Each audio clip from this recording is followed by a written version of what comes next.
My first guest is Congressman Jesus Chuy Garcia, who represents Illinois' majority Latinx 4th District. Congressman, welcome back to the show. Good to see you. Glad to join you, Paul.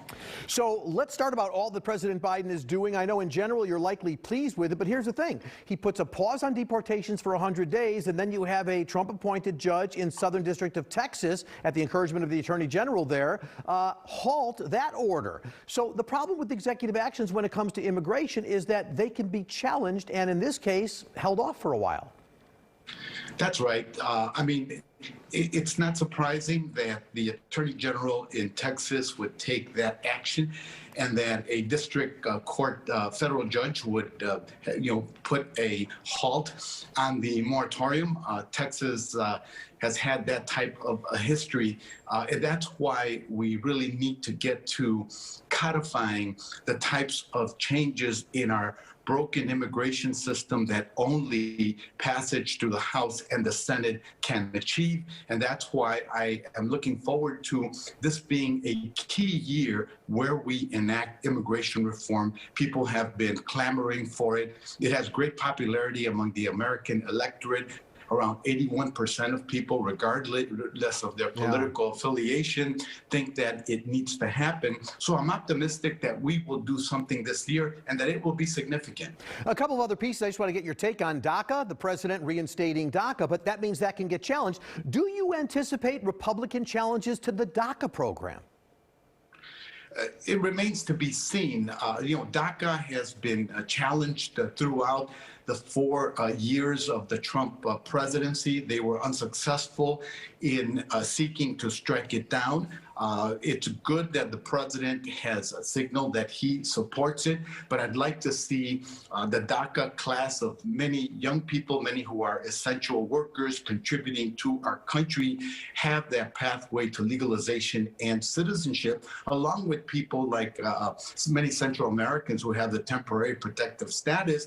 And also, in the 116th Congress, we passed another significant bill which would help essential farm workers get a path to legalization and potentially to citizenship as well. I think that's the low-hanging fruit that we can expect action on in Congress to make something happen. It could go beyond that, but I would say those are the bills that have already passed the House that, with the new majority in the Senate, have a really good chance of passing either on their own or as part of the plan that President Biden has put forth in his first day in office, as he promised he would. We also know on the first day in office, the president ended the Trump policy of family separation at the border. We also know that the First Lady, Jill Biden, is going to be taking a role in the reunification of families, but we don't know how it's going to happen. Do you know anything? Can you shed some light on what it is they plan to do? It's a very good indication that the president is taking this serious, that Dr. Joe Biden is going to take an interest and active involvement in figuring out how to reunite children. I saw a report just last night on a parent who had been separated from his son, I think a 6-year-old at that time, for over 3 years, and they're going to reunify. Exactly how it will be done remains to be seen. We're waiting for additional information, but it's a very good signal that the White House has sent out, and having the First Lady, of course, involved is also very reassuring to so many families that have been separated and destroyed and hurt, especially over the past 4 years. We know the president's also ended the construction, the funding of the wall at the southern border. Two-part question. Number one, should they also tear down the part of the new wall that's been put up? And secondly, and this is really related to everything, if you get a Republican president after President Biden, well, guess what? Maybe the wall goes back up and all these things get reversed again if it doesn't get codified. Well, first, the facts on the ground. Most of the wall that was built over the past 3 years is essentially wall that reinforces or replaces the old barriers that were there. The amount of new wall is quite minimal. It's not even 100 miles, I'm told by members of Congress who live on the border. It's a medieval solution to a 21st century century security issues that have to be dealt with by the Congress and certainly by this president.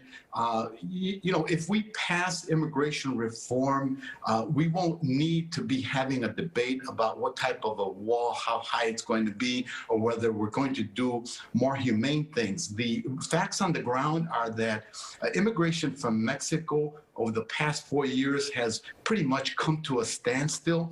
A lot of the people seeking refuge in our country are people from Central America who are fleeing violence, who are fleeing corruption, who are fleeing bad governments and many natural disasters that those countries in the Northern Triangle have experienced over several years. Those are the people that need to be examined by immigration judges to consider their cases. They should be treated humanely and their cases given a fair shot to see whether they qualify or not for political asylum. That's the difference, that you're doing away with the rhetoric, with the hateful and divisive ways that the president and unfortunately many of his followers and the Republican Party played into that and have hyped the nation up to think that there's this mass invasion of criminal people coming to this country. Nothing could be further than the truth. And I think that the Biden administration has taken steps to get us back to reality and to have a real conversation about what the future of our country looks like, the role of immigrants in making our economy work, and how we can restore the traditions of asylum that we've had for many, many years for people who have fled persecution from all over the world. And Congressman, I want to be sure we have time because not unrelated to that is your effort to get the New Way Forward Act bill passed, something you introduced in 2019. It's coming back with lots of co-sponsors. It's designed to dismantle the prison to deportation pipeline. Can you give us a brief description of what the bill will do?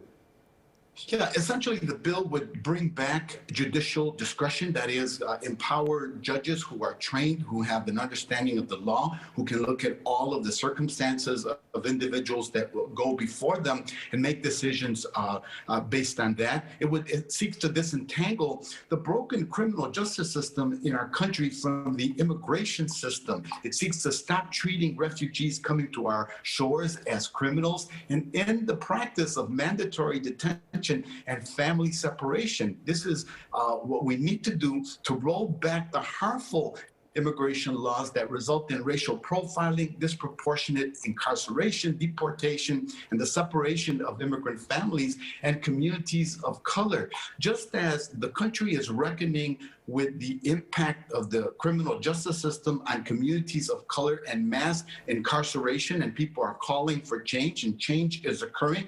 Many Republicans, for example, have come out and supported doing away with mandatory sentencing because of the unfair application of the laws on the books, racial profiling, etc. And at this moment of this reckoning, it's important that we ensure that immigrants are no longer criminalized and seeking a better future. All right, we're going to keep an eye on that. Good luck with that. Obviously, more of an open ear in Congress this year with Democrats controlling. Representative Chuy Garcia, thanks for being with me, sir. Appreciate you. Thank you, Paul. Always a pleasure.